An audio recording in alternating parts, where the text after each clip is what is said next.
Hola, en esta ocasión vamos a presentar la práctica número 2 de la materia de drenaje y paisaje, representada por Flores Delgado José Ramón y Vera Turren Yamil. En esta ocasión la unidad 2 es la que corresponde a esta práctica, llamada obras de cruce. Para empezar tenemos la introducción a las alcantarillas, que en este caso se relaciona a la precipitación pluvial que cae en determinada área. Esa se distribuye de varias maneras. Una parte escurre superficialmente y otra se evapora y el resto se filtra en el terreno.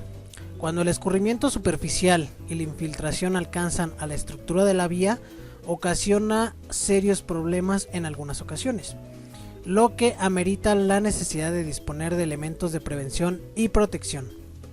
El drenaje transversal de la carretera se consigue mediante alcantarillas, cuya función es proporcionar un medio para que el agua superficial que escurre por cauces naturales o artificiales de moderada importancia, en forma permanente o eventual, puedan atravesar bajo la plataforma de la carretera sin causar daños a esta, riesgos al tránsito o a la propiedad adyacente. Después tenemos la localización de las alcantarillas. Este es uno de los puntos más importantes y en el que se debe tener especial atención, ya que una mala localización puede provocar la falla de la obra, aunque ésta haya sido muy bien proyectada. La localización del eje de la obra deberá hacerse de preferencia siguiendo el cauce de los escurrimientos, siempre y cuando la forma del mismo y su pendiente longitudinal lo permitan, tomando en consideración que la pendiente está limitada de ciertas maneras. Después tenemos la dirección del cruce. En este se divide en varias. Una de ellas son los cruces normales, que se dice que una obra es normal o radial cuando el eje de la obra con el eje de la carretera es de 90 grados.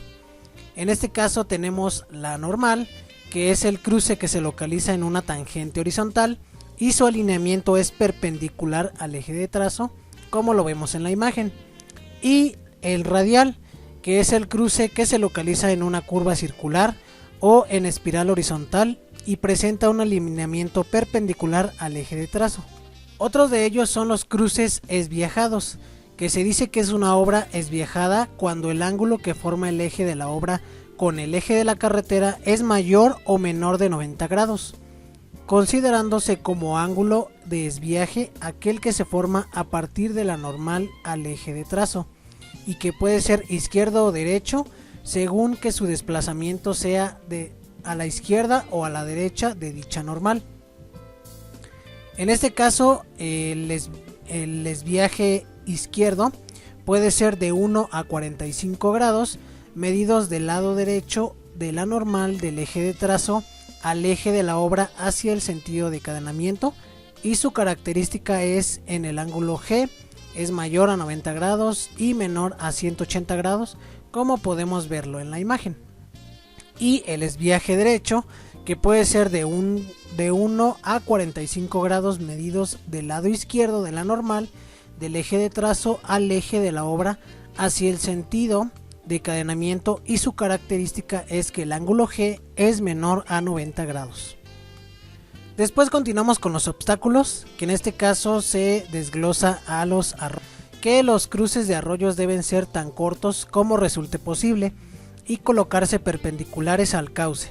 Se deberá acorazar tanto el camino como las cunetas. Las cunetas deberán desviar el agua superficial antes de que llegue al cauce del arroyo, y la construcción deberá minimizar la zona de afectación, como se observa en la imagen. Los cruces grandes de drenaje deberán someterse a un análisis adecuado al sitio en particular con parámetros de diseño locales, idealmente realizado por un ingeniero con experiencia en hidráulica y por otros especialistas. Algunas otras son las cañadas profundas o barrancos.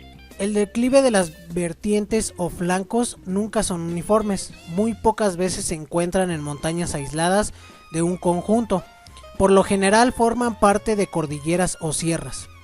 Si hay espacio entre dos cadenas de montañas, pueden denominarse cañada, barranca, valle, desfiladero, siendo estos nombres solo dependientes del espacio entre dichos aspectos. Es cañada si el espacio es estrecho y formado por vertientes de mayor declive, y barranca cuando además de ser estrecho tiene poca longitud y las pendientes son muy escarpadas.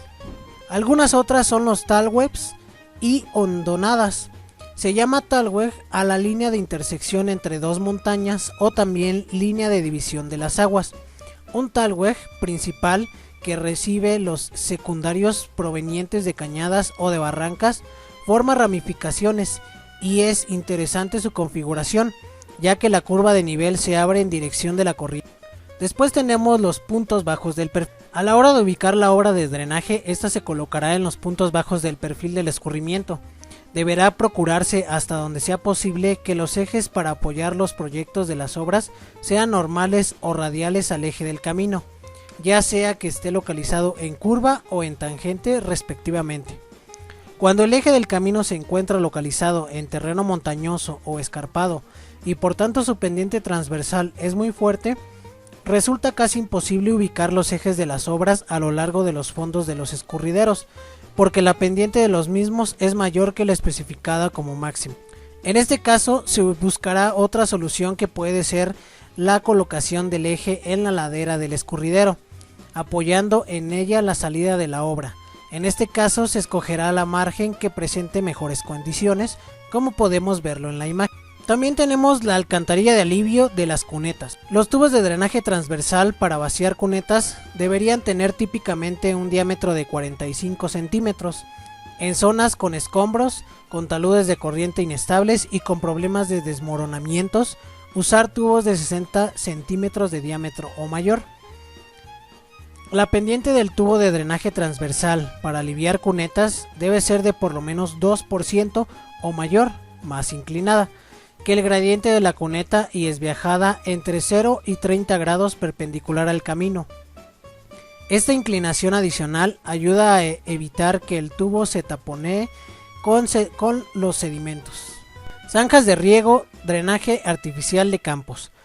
El método de drenaje consiste en crear unas condiciones de transporte con pendiente suficiente para evacuar los excesos de agua. Esta puede desplazarse sobre la superficie del terreno o por cauces abiertos en el mismo, surcos, zanjas, canales, etc., hasta llegar a un punto de salida. La evacuación se hace generalmente por gravedad, aunque en casos necesarios se acude al bombeo. El método de drenaje superficial puede ejecutarse mediante nivelación, sistematización o refinado del suelo, levantamiento de caballones, surcos, zanjas o canales de evacuación. El drenaje subterráneo se emplea cuando los problemas se originan por saturación del suelo, por presencia de capas freáticas altas o por escurrimiento lateral de freáticos colindantes. El drenaje subterráneo se realiza mediante drenes de intercepción colocados perpendicularmente o transversalmente a las líneas de corriente para recoger los flujos de agua libre, o drenes de evacuación orientados según las líneas de pendiente para conducir el agua a los colectores y emisarios. Área hidráulica. Una vez que se tiene localizado el eje de la obra respecto al eje del camino, es necesario conocer el área por drenar, para lo cual se recurrirá a cualquiera de los procedimientos que se describirán a continuación, con objeto de poder estimar con la mayor aproximación posible la superficie que delimita por dos o más líneas de parteaguas y el eje del camino, sea tributaria del escurridero para el cual se pretende proyectar la obra. Existen distintos procedimientos, en este caso uno de ellos es por comparación. En este caso el área hidráulica calculada por el método de la comparación tiene como objetivo encontrar una sección formidable en donde el flujo de agua no viaje tan rápido, que arrastre por las partículas causando erosión, ni que el flujo sea lento a tal grado de que las partículas suspendidas en el agua tengan tiempo de descartarse y asolvarse. El procedimiento es muy sencillo. Elabora un estudio de campo donde se recopilan datos como antecedentes de las avenidas máximas, antecedentes del flujo de materiales suspendidos en el flujo hidráulico, obras de toma de alguna subcuenca predecesora del sitio de la alcantarilla, obras de descarga en alguna subcuenca predecesora del sitio de la alcantarilla, para determinar la cantidad agregada del flujo o flujos contribuyentes.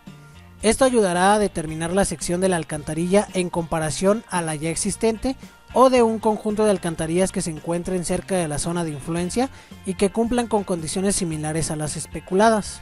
Otro de los métodos es el empírico.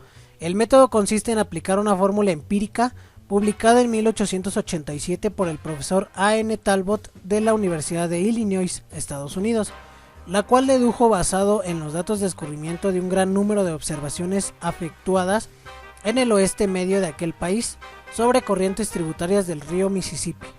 La fórmula de Talbot es A es igual a 0.183 C a la cuarta raíz de A al cubo, donde es el área hidráulica que deberá tener la alcantarilla, A mayúscula que sería el área de la cuenca por ordenar, que se mide en hectáreas, y C que sería el coeficiente de escurrimiento que depende de la topografía de la cuenca. En este caso, basándonos a esta pequeña tabla, podemos determinar el valor de C. Esta fórmula, por estar basada en las características de precipitación particulares de una región, no permite tomar en cuenta la variación en la intensidad de precipitación, factor de frecuencia y velocidad del flujo cuando se aplica a otras localidades. Otro de estos métodos es la sección y pendiente. Este es un método hidráulico en el cual el caudal máximo se estima después del paso de una avenida, con base en datos específicos obtenidos en el campo. Los trabajos de campo incluyen selección de un tramo del río representativo suficientemente profundo que contenga el nivel de las aguas máximas, levantamiento de secciones transversales en cada extremo del tramo elegido y determinar las áreas hidráulicas, los perímetros mojados y los radios hidráulicos. Determinar la pendiente S de la pendiente libre del agua con las huellas de la avenida máxima en análisis. Elegir el coeficiente de rugosidad N de Manning de acuerdo a las condiciones físicas del cauce. Aplicar la fórmula de Manning. Otro es el método racional americano, que se usa con mucha frecuencia para la determinación de caudales en cuencas de captación pequeñas y se puede aplicar en la mayoría de las zonas geográficas. Resulta particularmente útil cuando no se tienen datos de flujo de arroyos locales y se puede usar para hacer una estimación aproximada del caudal para grandes cuencas de captación, a falta de otras opciones. Es por eso que la fórmula racional que presenta a continuación se explicará brevemente. En este caso, Q, que sería el gasto, es igual a CIA, que sería el coeficiente, la intensidad y el área entre 362, donde Q es el caudal, o en este caso el escurrimiento, en metros cúbicos sobre segundo, C, que es el coeficiente de escurrimiento, I, que es la intensidad, y A, que es el área de la cuenca de captación en hectáreas. Cálculo del escurrimiento. Fórmula de Burkle-Siller. En 1880, el ingeniero hidráulico A. Burkle-Siller publicó en Zúrich, Suiza, su conocida fórmula para el cálculo de atarjeas y colectores en los sistemas de drenaje citadinos. Las observaciones que sirvieron de base en la deducción de la fórmula se afectaron en áreas relativamente pequeñas, de menor de 20 hectáreas. No obstante las limitaciones inherentes a su deducción, se ha usado esta fórmula y aún se sigue usando dentro de la Secretaría, aplicada al drenaje de carreteras y vías férreas, para cuencas mucho mayores en la indicada en el párrafo anterior, lo cual debe evitarse. La fórmula se expresa como sigue, que sería el gasto Q, que es igual a 0.022 por el coeficiente, por el área, por la intensidad, por la raíz de B entre A. Otra es la fórmula de Dickens, que en 1865 C.H. Dickens publicó un artículo titulado Gasto de avenidas de ríos. La fórmula que él propuso en unidades de sistema inglés es igual a Q, que sería el gasto, igual al coeficiente por el área elevado a la 0.75.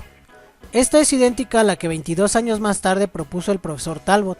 La diferencia entre ambas fórmulas radica exclusivamente en los valores que dan los autores para el coeficiente C. La fórmula traducida al sistema métrico sería Q, que sería el gasto, igual a 0.139 por el coeficiente por el área elevado a la 0.75. Aplicación de los procedimientos. arroyos y cañadas. En este caso mostraremos un ejemplo en el cual se dice que determine la intensidad de la lluvia para un método de retorno de 15 años para el cruce número 256, donde se planea instalar una alcantarilla. En este caso la solución se dice que el tiempo de concentración obtenido con la ecuación de Kirchhoff resultó ser de 40.74 minutos. La intensidad de octal para 15 años de periodo de retorno se escribe con la siguiente ecuación, que sería la intensidad igual a entre T más D elevado a la B. Tawens, hondonadas, puntos bajos del perfil, alcantarillas de alivio, etc.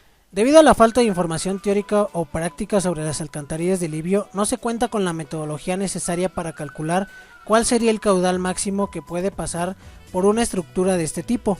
Por esto se tomará como suposición que el caudal máximo que pasa por las alcantarillas de alivio será el que pasa por una alcantarilla con una entrada normal de 180 grados, sin cambiar la dirección del flujo. Para una alcantarilla de diámetro de 60 centímetros se construyó la siguiente gráfica, como se muestra en la imagen, que es la curva de desempeño de alcantarilla con control a la entrada de concreto, con bordes rectos en la entrada, y fue calculada basándose en la metodología de la Administración Federal de Carreteras. El cálculo se realiza en dos partes. Primero se grafican las alturas que se encuentran debajo de la altura de la alcantarilla contra sus respectivos caudales, ya que al inicio el sistema se comporta como un vertedor. Seguido se grafican las alturas superiores al diámetro de la alcantarilla contra los caudales respectivos, para así dibujar el comportamiento como orificio que se da en este estado. Finalmente se grafica una zona de transición que traza en medio de curvas mencionadas anteriormente. Zanjas de riego, drenaje artificial de campos. En este caso tenemos un pequeño ejemplo que se relaciona con el cálculo de la capacidad drenante en una capa de gravas de 30 centímetros de espesor.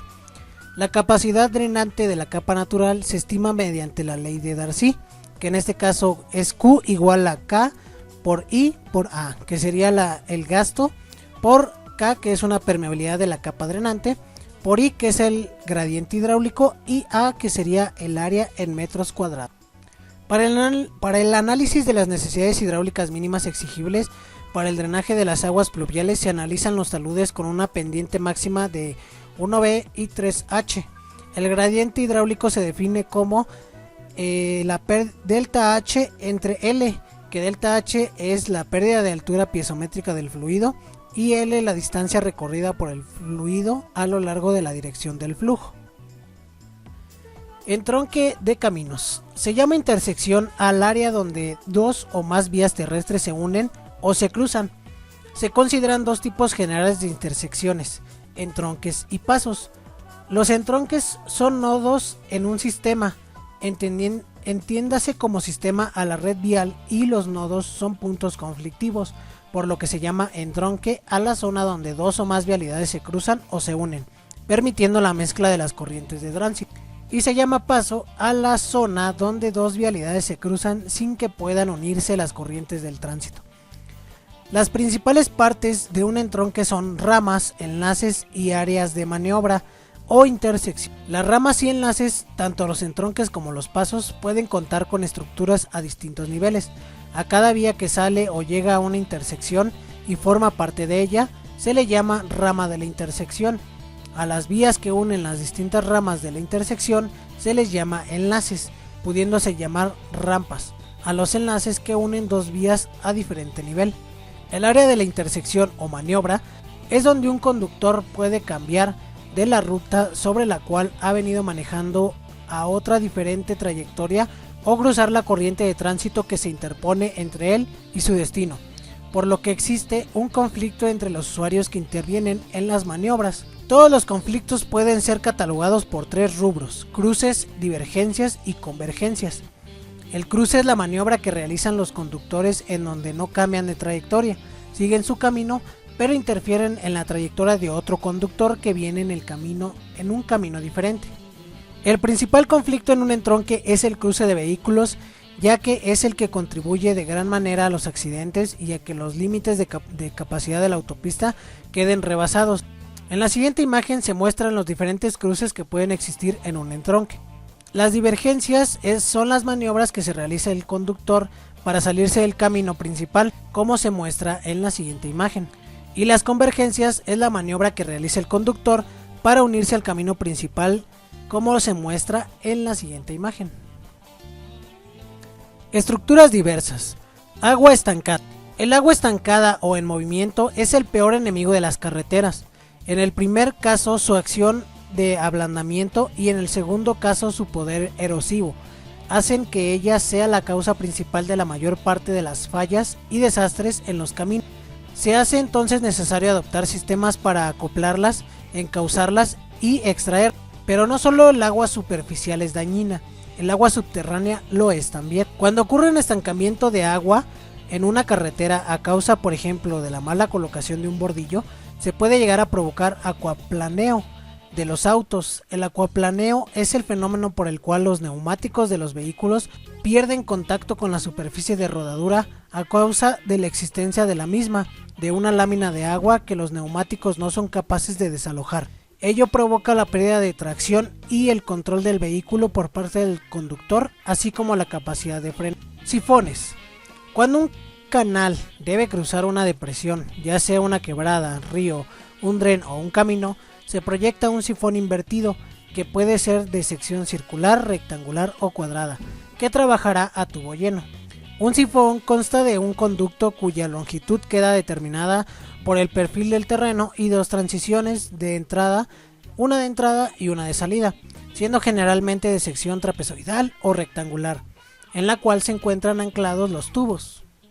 Tipos de sifones. Los principales tipos de sifones son los que se indican a continuación, que en este caso sería ramas oblicuas, que se emplea para cruces de obstáculos para lo que se cuenta con suficiente desarrollo. Pozo vertical, con una o dos ramas verticales, son preferidos para emplazamientos de poco desarrollo o en caso de grandes dificultades construidas. Y las ramas verticales, que pues es similar a los pozos verticales. Y con cámaras de limpieza, que tiene su aplicación en obras de cruce de vías subterráneas. El sifón invertido es una obra de costo relativamente elevado y presenta dificultades de limpieza y desobstrucción, razón por la cual debe ser utilizado solamente después de un estudio comparativo con otras alternativas. Llanuras de inundación. Las inundaciones son un evento natural y recurrente para un río estadísticamente. Los ríos igualarán o excederán la inundación media anual cada 2.33 años. Las inundaciones son el resultado de lluvias fuertes o continuas que sobrepasan la capacidad de absorción del suelo y la capacidad de carga de los ríos, riachuelos y áreas costeras. Esto hace que un determinado curso de aguas rebase su cauce e inunde tierras adyacentes. Las llanuras de inundación son, en general, aquellos terrenos sujetos a inundaciones recurrentes con mayor frecuencia y ubicados en zonas adyacentes a los ríos y cursos de agua. Las llanuras de inundación son, por tanto, propensas a inundación y un peligro para las actividades de desarrollo si la vulnerabilidad de estas excede un nivel aceptable. Más sencillamente, una llanura de inundación se define como una franja de tierra relativamente plana junto a un río y que sufre desborde de las aguas durante las crecidas. Las llanuras de inundación no son estáticas ni estables, están compuestas de sedimentos no consolidados, se erosionan rápidamente durante inundaciones y crecidas de agua, o pueden ser el lugar donde se depositen nuevos estratos de lodo, arena y limo. En el trazado de un canal, la topografía del terreno puede obligar a la ejecución de túneles para evitar movimientos de tierras no asumibles económicamente, técnica y o medioambientalmente hablando, o rodeos que impliquen un incremento muy importante de la longitud del canal. Por otro lado, el cruce con caminos, carreteras, etc. obligarán en otras ocasiones al diseño de alcantarilla. El tipo de sección a usar corresponderá a criterios estructurales e hidráulicos, sin obviar los económicos, por supuesto. Es típico el uso de secciones ovoides en lámina libre y circulares en conducciones a presión. La razón fundamental es que una sección ovoide resiste mejor las cargas sobre ella y la circular la presión interna. El diseño hidráulico del túnel o alcantarilla determinará en un primer término la sección tipo precisa de manera que resulte una velocidad adecuada, según cuadro adjunto, como lo vemos a continuación. Consideraciones prácticas que gobiernan el tamaño de la alcantarilla y nivel de confianza de los diferentes métodos. Existen consideraciones prácticas para el tamaño de una alcantarilla, así como métodos para poder calcular y diseñar cada una de ellas. En este caso, basándonos en las alcantarillas de tipo transversal, podemos considerar lo siguiente. El diseño hidrológico, que cuando la alcantarilla se requiere en el cruce de un escurrimiento, se establece que el caudal de diseño es la suma del caudal aportado por la corriente y del caudal que transportan las estructuras aferentes como cunetas, subdrenajes o bajantes. En el caso de alcantarillas que solo reciben cunetas, subdrenajes o bajantes, el caudal de diseño corresponde a los caudales captados por las estructuras aferentes. Diseño hidráulico.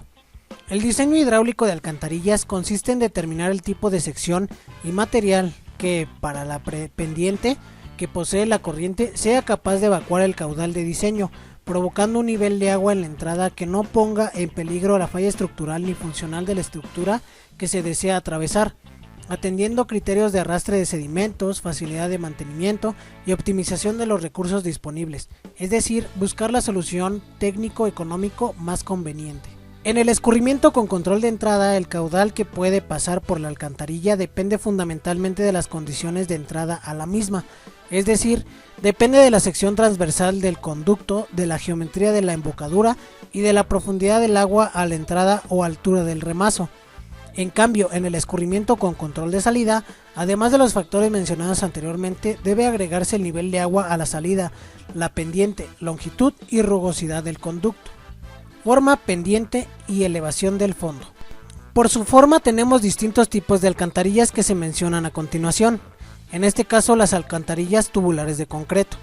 Las alcantarillas tubulares de concreto son estructuras rígidas que se construyen mediante tubos de concreto simple o reforzado, colocadas sobre el terreno en una o varias líneas para dar paso libre al agua, de un lado a otro de la vialidad, y se diseñan conforme al manual MPRI CAR 41002. También tenemos las alcantarillas de lámina corrugada de acero. Las alcantarillas de lámina corrugada de acero son estructuras flexibles para dar paso libre al agua, de igual manera de un lado a otro de la vialidad, que se construyen mediante tubos o arcos de lámina corrugada de acero, formadas por dos o más placas ensambladas y colocadas sobre el terreno en una o varias líneas. Según su modo de ensamble se clasifican en anidables o seccionables. Alcantarillas de tubos corrugados de polietileno de alta densidad. Son estructuras flexibles colocadas sobre el terreno en una o varias líneas para dar el paso del agua de un lado a otro de la vialidad, y cuentan con diferentes diámetros, longitudes y grosores del mismo. Alcantarillas de losa de concreto hidráulico.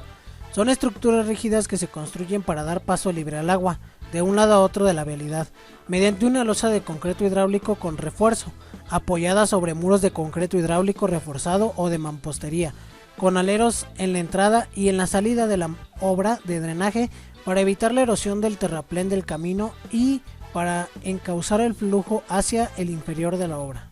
Alcantarillas de cajón. Son estructuras rígidas que se construyen para dar paso libre al agua de un escurrimiento, de un lado a otro de la vialidad, mediante un marco cerrado en sitio o prefabricadas. Se utilizan para repartir en un área relativamente grande los esfuerzos ocasionados por las cargas transmitidas por la estructura del suelo de cimentación, cuando éste tiene muy baja resistencia al esfuerzo cortante y cuando es de alta compresión.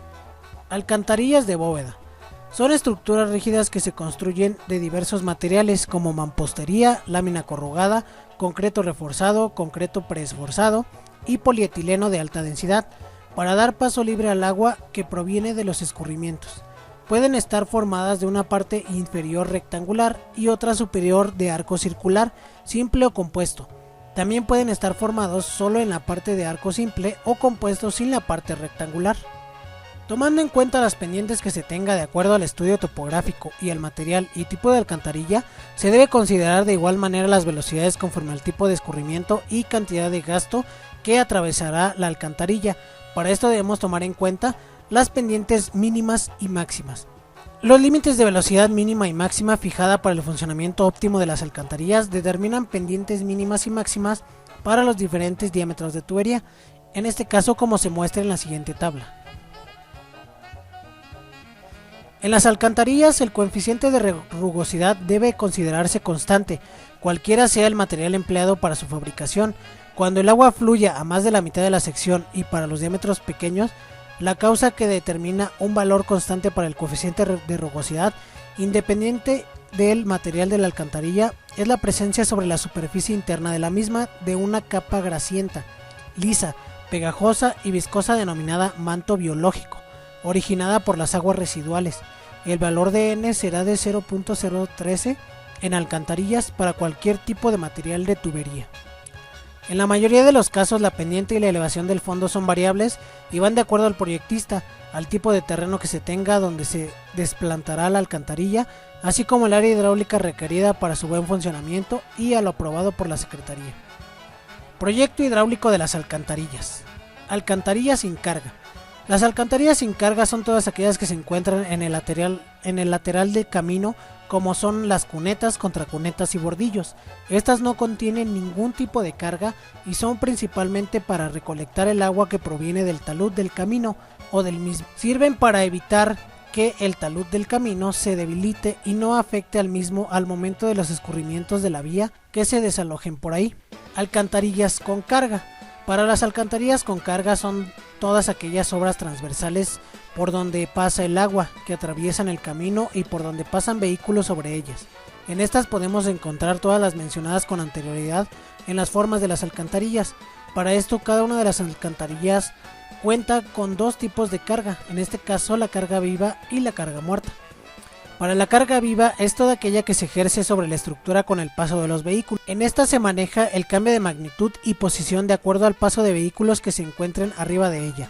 Y para la carga muerta es toda aquella que ejerce el material del terreno natural y la estructura del camino sobre ella. En esta se maneja la carga estática, que es la que permanece durante el desempeño de la instalación e incluso después de haber sido instalada.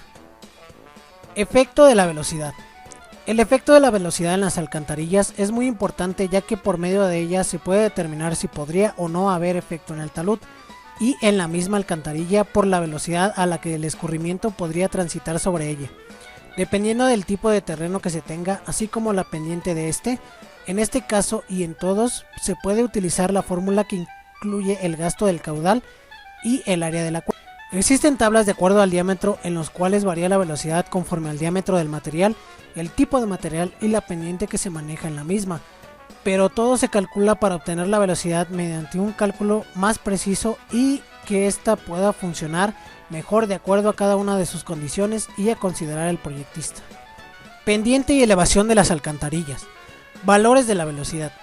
Con el objetivo de que no se presenten sedimentos o depósitos en las tuberías, se establece como velocidad mínima 0.3 metros sobre segundo para el gasto mínimo de 1 litro por segundo y como velocidad máxima para evitar erosiones o desgastes excesivos en las tuberías y estructuras se establece como velocidad máxima extraordinaria 5 metros sobre segundo, no excediendo los valores de la siguiente tabla en función del tipo de material de tubería, como podemos verlo. Fuerte pendiente. La pendiente influye mucho en cuanto al diseño de una alcantarilla y para eso debemos tomar en cuenta que no tengamos una pendiente elevada o en este caso fuerte, para evitar que el agua del escurrimiento viaje con mayor velocidad y esta pueda afectar a la alcantarilla o en su caso al camino, ya que el agua va corriendo por donde encuentre paso y si no lo encuentra busca la forma de llegar a un lugar aguas abajo. En este caso se requiere que si el terreno tiene una pendiente muy elevada, tengamos que reducir la misma mediante algunos procesos o ya sea de una forma tal que no afecte el diseño del camino y la alcantarilla. Como se mencionó en temas atrás, existe una tabla con la cual se puede ver qué tipo de pendientes pueden utilizarse o en su caso sugerir que se apliquen para evitar toda esta situación. Elevación de la clave. Las tuberías se pueden instalar sobre la superficie, enterradas o con una combinación de ambas, dependiendo de la topografía del terreno, de la clase de tubería y del tipo de terreno. En el caso de tuberías enterradas se debe de comprobar de acuerdo al proyecto la pendiente del fondo de la zanja para proceder a la colocación de la tubería en la zanja. En tuberías expuestas, estas se pueden colocar directamente sobre el terreno natural o bien en tramos volados. apoyado sobre estructuras previamente construidas con las preparaciones necesarias para la conexión de la tubería. Las instalaciones dependen de diversos factores que afectan su desempeño, como el material de la tubería, la profundidad de instalación y las características del suelo nativo. Las características del material de relleno son particularmente importantes. Es de igual importancia la manera en que el tubo es manejado e instalado, ya que ello puede tener grandes efectos en su capacidad para soportar cargas externas. El desempeño de la tubería puede ser controlado con una adecuada instalación. Es importante recordar que el comportamiento mecánico en las tuberías flexibles es distinto al de las tuberías rígidas, por lo que los requerimientos para lograr un desempeño adecuado deben estar presentes y llevarse a cabo. Elevación del fondo. El fondo de la zanja es de suma importancia, ya que será el soporte longitudinal de la instalación. En este nivel, el material debe ser firme, estable y uniforme en toda la longitud. Normalmente el encamado se coloca en espesores de 10 centímetros para establecer el nivel. En caso de que el fondo sea roca, el encamado deberá ser de 15 centímetros de espesor y se emplee grava triturada o arena para establecer el nivel.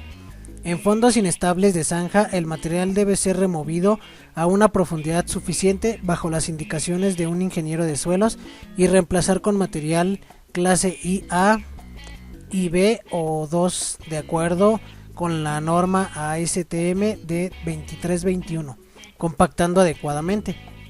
El control de fondos de zanja inestables puede complementarse con el uso de geosintéticos adecuados. El nivel freático puede acarrear serios problemas durante la excavación, instalación o relleno. Estos inconvenientes se minimizan si se plantea adecuadamente el avance de la construcción. Mantener el nivel freático por debajo del encamado y la cimentación permite un fondo de zanja estable y debe mantenerse así todo el tiempo para evitar el deslave de las paredes de la zanja. Donde sea factible, la zanja debe desaguarse hasta que el tubo sea instalado con el adecuado encamado y rellenado hasta una altura arriba del nivel freático. Para desalojar pequeños volúmenes de agua es posible sobreexcavar la zanja y rellenarla con piedra triturada o grava, facilitando así el drenaje hasta remover el agua. Longitud y tipo económica de la estructura.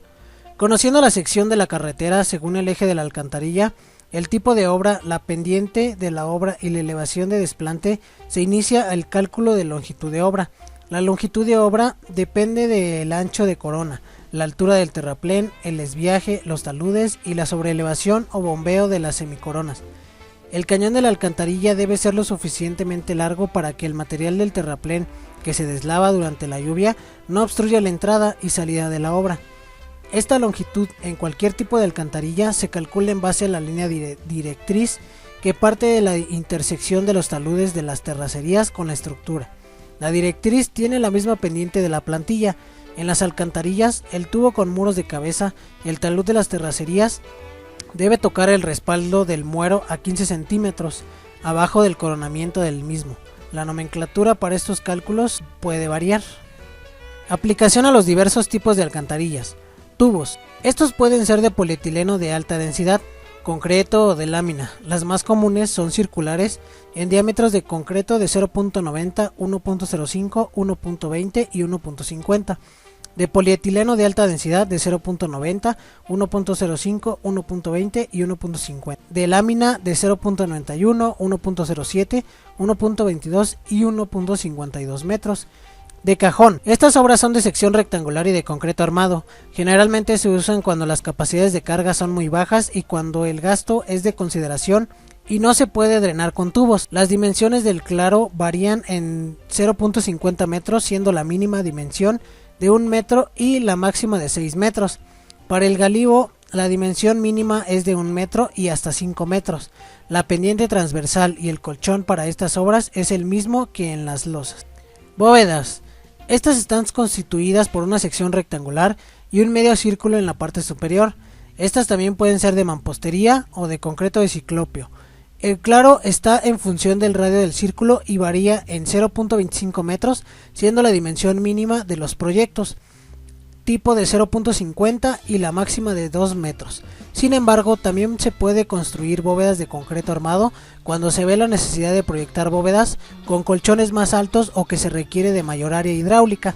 Las dimensiones de estas bóvedas no están en los proyectos tipo, por lo que para su proyecto se requiere de un estudio estructural particular. Otros tipos. Vados. Los vados son estructuras de tal forma que el agua pueda circular sobre la corona de la obra vial, sin perjudicarla. Generalmente está formada por una curva vertical en columpio y cuando el gasto es considerable con el objeto de que el tirante que se forma en la zona del vado no se eleve más de 60 u 80 centímetros, permitiendo la circulación de vehículos en casi todo el tiempo. Este tipo de estructura no están especificados para estructuras de primer orden. Inclusive el proyecto y construcción de estas obras está bajo supervisión de la Secretaría de Comunicaciones y Transportes. Pasos superiores. Los pasos superiores son obras de cruce para el paso de vehículos, personas, ganado y maquinaria agrícola. Estos pueden ser losas, cajones, bóvedas, arcos de lámina, las cuales deben tener ciertas dimensiones y adaptaciones para su paso. Su pendiente transversal y colchón mínimo variará de acuerdo a su tipo de obra. Proyecto constructivo. El proyecto constructivo no especifica una sola obra, sino que son varias y pertenecen a una o varias cuencas que forman entre sí un sistema de drenaje superficial que establece características independientes a cada una de las obras proyectadas. El objetivo final es que el ingeniero proyectista proyecte un sistema de equilibrio hidráulico a la modificación del entorno físico por donde se localizará el camino. Para esto se necesita lo siguiente: fotografías aéreas de la zona. Fotografías aéreas de la zona donde se construirá el camino a una escala 1 a 5000 o 1 a 10000 y de ser posible cartas topográficas a escala 1 a 50000 o menor, con el propósito de precisar las características fisiográficas de la cuenca y analizar el comportamiento de la corriente. Proyecto geométrico de la carretera. El proyecto geométrico de la carretera, para la que se diseñarán las obras menores de drenaje, así como las secciones transversales de construcción, incluido el trazo, los datos de los bancos de nivel, las referencias topográficas y las elevaciones de la subrasante. Estudio geológico de la carretera. El estudio geológico de la zona donde se construirá el camino, que permite inferir la infiltración del agua de lluvia de la cuenca. También se necesitarán los estudios hidráulicos e hidrológicos de alcantarillas construidas. De ser posible, los estudios hidráulicos e hidrológicos y los proyectos de las alcantarillas construidas sobre el mismo cauce en vías de comunicación cercanas. Los estudios de mecánica de suelos del sitio. Un estudio de mecánica de suelos que incluya por lo menos sondeo a cielo abierto, que permita conocer el tipo, las características y la estratigrafía del suelo en el sitio donde se construirá la obra menor de drenaje. Estudio topográfico de la zona. El estudio topográfico que muestre detalladamente la topografía del área donde se ubicará la obra menor de drenaje, con base en la información a que se refiere el manual MPRI-CAR 4-01-002, diseño hidráulico de las obras menores de drenaje. Para la ejecución del proyecto, además de lo anterior, se realizarán las siguientes actividades: recopilación de información, información fisiográfica, que serán las cartas topográficas, geológicas, hidrológicas, edafológicas y de uso de suelo, elaboradas en diversas escalas de la región por donde se indique cada cuenca, que existan en instituciones como INEGI y o privadas. Información geológica, de ser el caso la existencia y ubicación de estaciones pluviográficas y pluviométricas dentro de la cuenca y o de las más cercanas al sitio de estudio. Muros de cabeza y cajones de entrada. Los muros de cabeza sirven para impedir la erosión alrededor del cañón, para guiar la corriente y para evitar que el canal invada el terraplén. Los muros de cabeza son generalmente de mampostería o de concreto, pero pueden hacerse de piedra suelta. Los de concreto son los mejores y deben preferirse hasta donde sea posible. Los cajones de entrada. Cuando se tienen cunetas demasiado largas, es necesario colocar alcantarillas de alivio a las mismas con el fin de dar salida a aguas a través de ellas.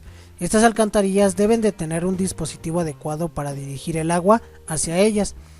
Dicho dispositivo puede ser un simple muro transversal, un cajón de entrada, un drenador o un pozo de visita. El cajón de entrada es un cajón de mampostería o de concreto en el cual el agua corre por la cuneta y luego de caer entra a la alcantarilla.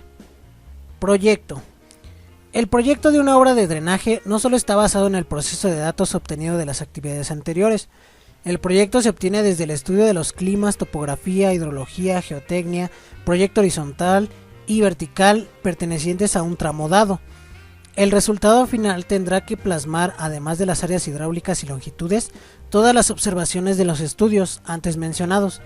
Esto es y se deberá especificar los tratamientos y las características en las superficies de apoyo, canales de entrada y salida y sus deflexiones y longitudes aproximadas, los accesorios a la entrada y o a la salida con los que se pueda contar la obra. Para el proyecto tenemos los trabajos de campo, que es la parte fundamental para el proyecto en gabinete de las obras de drenaje, y consiste en recabar información topográfica e hidrológica de la zona. Esta actividad la desarrolla una brigada especializada en replanteo, drenaje y secciones transversales que tiene el proyecto. Para el levantamiento de los ejes de las obras de drenaje es necesario recabar datos a detalle de estos ejes, entendiendo esto como el levantamiento de las distintas distancias y elevaciones de los fondos, su comportamiento y posibles desvíos propuestos en campo, materiales de arrastre, etc. Para los trabajos de campo tenemos la localización, los levantamientos topográficos y el funcionamiento de drenaje. Y para los trabajos de gabinete, estos son los datos obtenidos en campo, que se entregarán a la oficina de proyecto como apoyo para realizar el trabajo de gabinete, como son los análisis hidrológicos e hidráulicos y el proyecto de la obra. Para estos trabajos de gabinete tenemos el trazo de cuencas, los estudios hidrológicos, los diferentes métodos para obtener las áreas hidráulicas, los estudios hidráulicos, el área hidráulica necesaria, la clasificación de obras, los estudios de subrasante mínima, el proceso electrónico de terracerías, la obtención de datos de terracerías, el seccionamiento de construcción y los lugares geométricos. Modelos de informe de campo para proyecto de alcantarillas.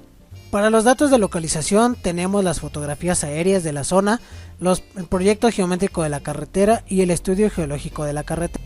También tenemos los datos hidráulicos, que en estos son los análisis hidrológicos, los análisis hidráulicos y los diseños hidráulicos. Para los datos de cimentación tenemos los estudios de mecánica de suelos del sitio, los estudios topográficos de la zona. Y para los datos de construcción y tránsito tenemos el reconocimiento de campo y el levantamiento topográfico. Normas de construcción y conservación de las obras de drenaje. Tenemos distintas normas que rigen la construcción de las alcantarillas. Para estas tenemos las que son de construcción, de conservación y de proyecto. En su caso tenemos el MPRI-CAR 4-01003-16. Este manual contiene el procedimiento para el diseño estructural de alcantarillas. NPRI-CAR 4-01001-16. Esta norma contiene los criterios para la ejecución de proyectos de obras menores de drenaje que realiza la Secretaría con recursos propios o mediante un contratista de servicios para el diseño hidráulico de estas estructuras. De igual manera tenemos NCSB CAR 3-01-001-02. Esta norma contiene los aspectos por considerar en los trabajos de reparación de cunetas y contracunetas de los sistemas de drenaje para carreteras. Al igual como estos mencionados, tenemos muchas más normas que rigen el diseño y la construcción de las alcantarillas, y las cuales podemos encontrar en el informe de la práctica número 2. Para finalizar tenemos las conclusiones. Las conclusiones respecto a la práctica número 2 es que en los sistemas de recolección de aguas superficiales se utilizan estructuras de canalización y para cauces se opta por utilizar alcantarillas, estas adaptadas a las necesidades a resolver para el paso del camino. Debemos tomar en cuenta que la localización es la base para un buen resultado de los trabajos. Vimos que son los cruces esviajados y los normales y cómo se da solución a cada uno de ellos. También se debe tomar en cuenta siempre el drenaje de las aguas subterráneas, dado que éstas debilitan internamente los suelos, lo cual puede hacer que nuestro camino presente problemas. De igual manera vimos los tipos de drenaje transversales, tubos, bóvedas, losas, entre otras, con lo cual podemos conocer cuál utilizar en un problema que se nos presente y adaptarnos a él. Y la realización de estas investigaciones nos brindó un panorama más amplio de lo que construye el drenaje transversal y de la importancia de respetar el sentido de un río, arroyo o cualquier corriente natural o escurrimiento, así como los beneficios que nos otorga su buen drenaje. Y bueno, la bibliografía que tenemos al final pues varía, ya que tuvimos demasiada información para esta práctica número 2 debido a los subtemas que arrojaba esta. Las principales fue el manual práctico para cálculo geométrico del drenaje en carreteras, el cálculo y diseño de alcantarillas, ingeniería de caminos rurales, cálculos hidrológicos e hidráulicos en cuencas hidrográficas, métodos de sección y pendiente para área hidráulica, Manual de agua potable, alcantarillado y saneamiento, método gráfico alemán, los índices de precipitación en México, guía hidráulica para el diseño de obras de drenaje en caminos rurales, caracterización hidráulica de las alcantarillas de alivio mediante uso de un modelo físico. Con esto concluimos la práctica número 2 de la unidad 2, obras de cruce.